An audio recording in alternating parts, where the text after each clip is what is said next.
Well, here's how religion has this effect, in my opinion.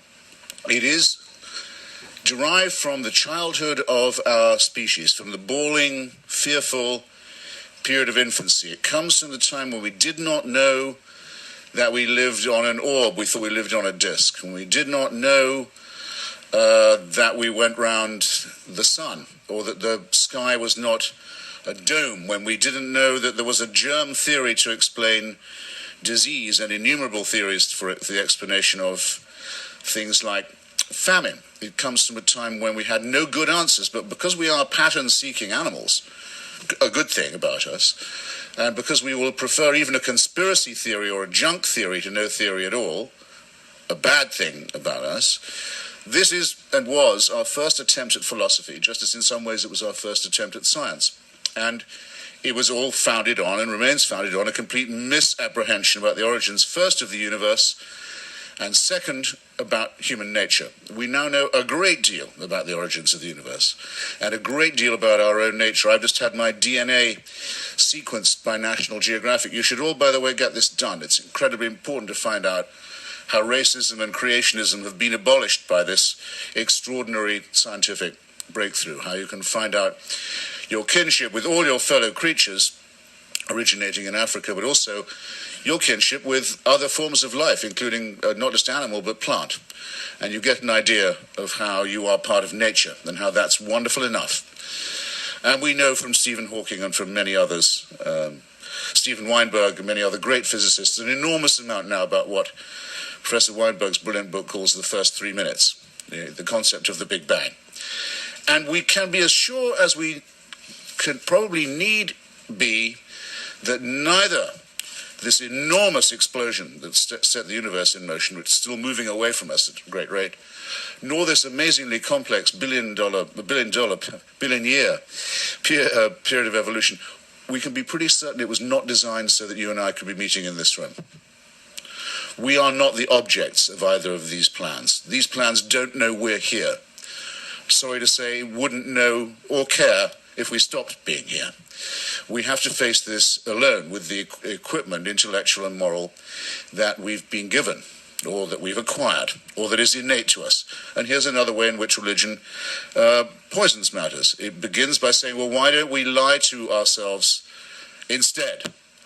Why don't we pretend that we're not going to die, or that an exception can be made at least in our own case if we make the right propitiations or the right moves? Why do we not pretend that the things like modern diseases, which we can sequence now, sequence the genes of, like AIDS, are the punishment for wickedness and fornication? Why don't we keep fooling ourselves that there is a divine superintendent of all this, because it would abolish the feeling of loneliness and possibly even of irrelevance that we might otherwise have? In other words, why don't we surrender to wish thinking?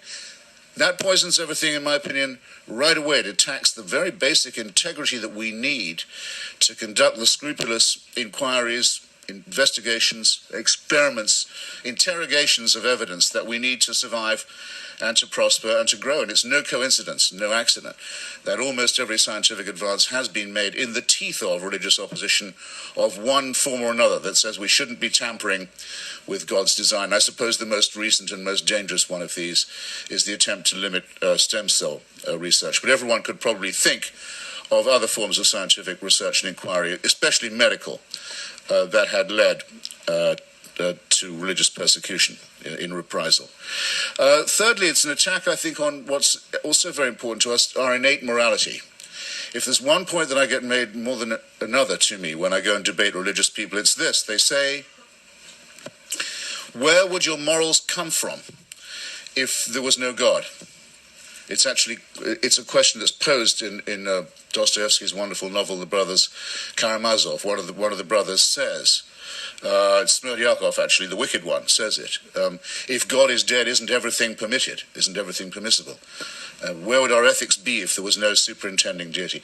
This, again, seems to me a very profound insult to us in our very deepest nature and character. It is not the case, I submit to you, that we do not set about butchering and raping and thieving from each other right now only because we're afraid of a divine punishment or because we're looking for a divine reward. It's an extraordinarily base and insulting thing to say to people.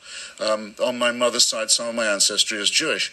I don't happen to believe the story of Moses in Egypt or the exile or the wandering in the Sinai, and in fact now even Israeli archaeology has shown that there isn't a word of truth to that story or really any of the others, but take it to be true. Am I expected to believe that my mother's ancestors got all the way to Mount Sinai, quite a trek, under the impression until they got there that rape, murder, perjury and theft were okay, only to be told when they got to the foot of Mount Sinai, bad news, none of these things is kosher after all.